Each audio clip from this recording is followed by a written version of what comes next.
राजभवन पहुंचा बीजेपी का प्रतिनिधिमंडल, विधायकों के निष्कासन को लेकर की शिकायत। भाजपा विधायकों का एक प्रतिनिधिमंडल राज्यपाल से मुलाकात करने राजभवन पहुंचा। ये लोग मौजूदा शीतकालीन सत्र के दौरान विधानसभा अध्यक्ष के रवैये से नाराज हैं। इसी मामले को लेकर राज्यपाल के सामने अपनी बात को रखा। वहीं आपको बता दें, सदन में कार्य स्थगन प्रस्ताव लाने को लेकर हंगामा करने वाले भाजपा के 3 विधायकों को विधानसभा अध्यक्ष रविंद्रनाथ महतो ने निलंबित कर दिया है, जिसमें भाजपा के मुख्य सचेतक विनंची नारायण, भानु प्रताप शाही और जेपी पटेल शामिल है। इन तीनों को वर्तमान में चल रहे सत्र की कार्यवाही से निष्कासित कर दिया गया है, जिसके बाद भाजपा विधायकों ने जमकर हंगामा किया। साथ ही उन्होंने कहा था कि वह राज्यपाल से मिलकर इसकी शिकायत भी करेंगे। क्या क्या किस मुद्दे पर वार्ता हुई? आज विधायक दल एक प्रतिनिधिमंडल लेकर के हम सब लोग महामहिम से हम लोग मिले। और एक तो राज्य में अगर आप देखें, विधि व्यवस्था तो खराब ही है, बिल्कुल कानून व्यवस्था इतनी बिगड़ी हुई है झारखंड में। मुझे लगता है कि झारखंड राज्य बनने के बाद कभी इतनी हालत नहीं खराब हुई, लेकिन आज बुरी तरह से स्थिति बिगड़ी हुई है। कहीं भी आज के तारीख में लोग सुरक्षित अपने आप को महसूस नहीं कर रहे। थोड़ा व्यवसायी हो, व्यापारी हो, उद्योगपति हो या आम जन भी, अभी कोई भी कहीं अपने आप को सुरक्षित महसूस नहीं कर रहे। महिलाएं हो और ख़ास करके उसमें भी दलित, आदिवासी यानी कमज़ोर तबके के लोग और अधिक प्रताड़ित हैं। राज्य की जो हेमंत सोरेन की सरकार कानून व्यवस्था ठीक हो, इसकी उनको कोई चिंता नहीं है।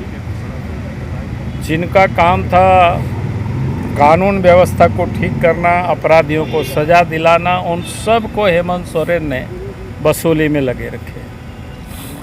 दूसरा जो मामला है करप्शन की, पूरे राज्य में अब जितनी भी संस्थान, चाहे ब्लॉक जाइए, अंचल या थाना, जहाँ से आम लोगों का जुड़ाव है, मैं बड़ी बड़ी करप्शन की बात नहीं कर रहा हूँ, वहाँ भी बिना पैसे से काम नहीं होता है, लोग परेशान हैं।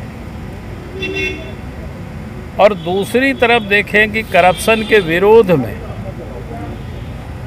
जब ईडी वालों ने कार्रवाई शुरू की, तो आप सबको ध्यान में है कि झारखंड से ही कई 1 करोड़ रुपया निकला, कई एक अफसर जेल में है, कई दलाल बिचौलिया लोग भी जेल में है।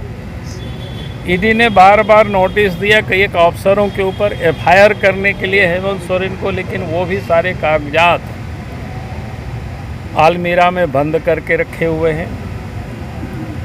और राज्य के मुख्यमंत्री को भी ईडी ने 1-2 बार नहीं, आधा दर्जन बार पत्र लिखा, उनको नोटिस किया कि भाई आप हाजिर होइए, आप बताइए, लेकिन मुख्यमंत्री उस दिन से वो भागे फिर रहे।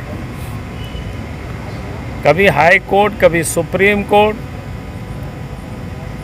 कभी यहाँ से वहाँ वो दौड़ लगा रहे हैं। मैंने इसलिए इस बात को कह रहा हूँ कि राज्य के वो मुख्यमंत्री हैं, अगर मुख्यमंत्री ही कानून का सम्मान नहीं करते, फिर उस मुख्यमंत्री से आम अपराधी लोगों की हम कैसे उम्मीद करते हैं कि वो कानून को वो पालन करा सके या उनको वो सज़ा दिला पाएंगे, जहां मुख्यमंत्री ही खुद कानून को ठेंगा दिखा रहे हैं। अब 1, 2, 3 बार नहीं बल्कि 6 बार नोटिस दे चुकी है ईडी वालों ने। अगर ये मुख्यमंत्री ने कुछ गड़बड़ नहीं किया हेमंत सोरेन जी, तो फिर डर क्यों रहे हैं, भाग क्यों रहे हैं? इनको ऑफिस में चली जाना चाहिए सीना तान करके और बताना चाहिए जो सच्चाई है। लेकिन लगता है कि हेमंत सोरेन जी बुरी तरह से उस करप्शन में फंसे हुए हैं, इन्होंने गड़बड़ किए हुए, इसलिए भाग रहे हैं।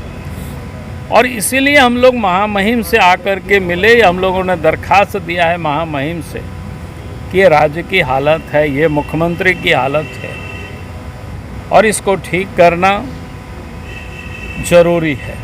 तो इसलिए महामहिम से हम लोगों ने दरखास्त किया है, आपको विधि सम्मत आप इस पर आप कार्रवाई करें।